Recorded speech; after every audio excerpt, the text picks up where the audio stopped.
नमस्कार फिल्मी दोस्तों, स्वागत है आपका अपने YouTube चैनल फिल्मी खबर पर। आज हम बात करने वाले हैं स्टोलेन फिल्म के बारे में। एक ऐसी कहानी जो आपको सोचने पर मजबूर कर देगी। यह फिल्म एक माँ के दर्द की कहानी है जिसका बच्चा एक रात प्लेटफॉर्म से चोरी हो जाता है।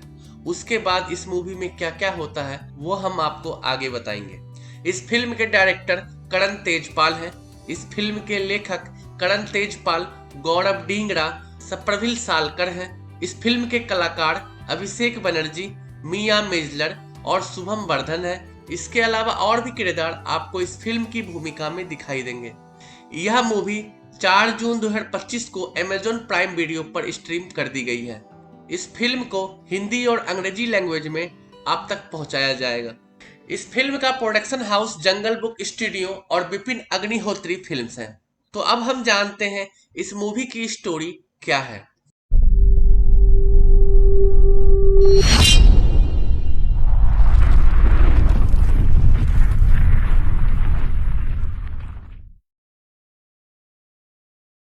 फिल्म स्टोलन की शुरुआत होती है एक सुनसान और वीरान रेलवे स्टेशन से, जहां सुबह सुबह की धुंध में एक आदमी खड़ा है, गौतम बंसल, जो अपने छोटे भाई रमन को लेने आया है। एक आलीशान डेस्टिनेशन वेडिंग की तैयारियों के बीच गौतम का चेहरा तनाव से भरा है, क्योंकि उसके और रमन के बीच के रिश्ते लंबे समय से खटास में हैं।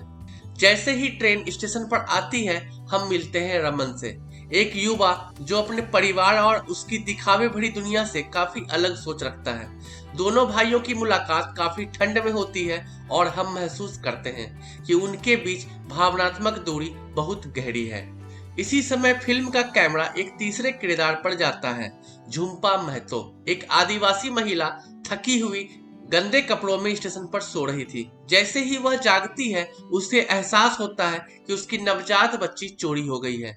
उसका दर्द और चीख पुकार पूरे स्टेशन को झकझोर देती है। गौतम और रमन, जो एक दूसरे के खिलाफ बात कर रहे थे, झुप्पा की मदद करने के लिए रमन आगे जाता है। वह टूट चुकी है, डर और हताश से कांप रही है। किसी को उस पर भरोसा नहीं हो रहा। स्टेशन के लोग उसकी बातों को पागलपन समझ रहे थे। गौतम का स्वभाव पहले तो इस मुद्दे में पड़ने से बचने वाला था, लेकिन रमन उसे बार बार कहता है कि हमें उसकी मदद करनी चाहिए। रमन का यह इंसानियत भरा नजरिया फिल्म की दिशा तय करता है। झुप्पा की बच्ची का पता लगाने के लिए जब तीनों स्टेशन से बाहर निकलते हैं, तब उन्हें एहसास होता है कि यह कोई साधारण चोरी नहीं है, यह एक मानव तस्करी का मामला है और उन्होंने एक ऐसे सिस्टम से पंगा ले लिया जो बहुत गहरा और खतरनाक है। जैसे जैसे फिल्म आगे बढ़ती है, हम इन तीनों किरदारों के खतरनाक यात्रा पर निकलते हुए देखते हैं। एक ऐसी यात्रा जो उन्हें भारत के सबसे अंधेरे और अपेक्षित इलाकों से होकर ले जाती है। गांवों के बीच से गुजरती सकड़ी पगडंडियां, भ्रष्ट पुलिस अधिकारी, लालची दलाल और वह समाज जो झुप्पा जैसे गरीब और हाशिए पर खड़े लोगों को इंसान नहीं मानता। यह सब स्टोलिन की कहानी को एक रियलिस्टिक और दिल दहला देने वाला टोन देता है। झुप्पा एक माँ है और यह फिल्म माँ की बेबसी और ताकत दोनों को दर्शाती है। उसकी आंखों में बस एक ही सवाल है, मेरी बच्ची कहाँ है? और इसी सवाल का जवाब ढूंढना इस फिल्म का मूल उद्देश्य है। गौतम और रमन के बीच का रिश्ता इस यात्रा में धीरे धीरे खुलता है। शुरुआत में दोनों एक दूसरे से असहज रहते हैं, लेकिन जैसे जैसे मुश्किलें बढ़ती है, वैसे ही इनका रिश्ता भी बदलने लगता है। गौतम, जो शुरुआत में खुदगर्ज और व्यावसायिक सोच वाला लगता है, जब झुप्पा की स्थिति और उसके दर्द को महसूस करता है तो उसका इंसानियत वाला पक्ष सामने आता है। वहीं रमन, जो हमेशा आदर्शवादी था, जब वो हकीकत से टकराता है, भूख, लाचार और अमानवीयता, तो उसकी मासूमियत धीरे धीरे टूटने लगती है। स्टोलेन एक क्राइम थ्रिलर जरूर है, लेकिन इसके भीतर एक बहुत ही मजबूत सामाजिक आलोचना छिपी हुई है। फिल्म दिखाती है कि कैसे समाज गरीबों, विशेषकर आदिवासी और दलित महिलाओं को एक इंसान भी नहीं समझता है। झुप्पा, जो एक माँ है, उसकी आवाज सुनी नहीं जाती। पुलिस उसे झूठा समझती है।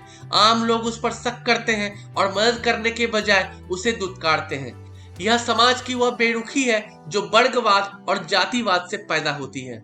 वहीं दूसरी ओर फिल्म हमें यह भी दिखाती है कैसे संपन्न वर्ग के लोगों को भी जब असली दुनिया की सच्चाई से टकराना पड़ता है, तो उनका सारा दिखावा और ऊपरी समझदारी बिखर जाती है।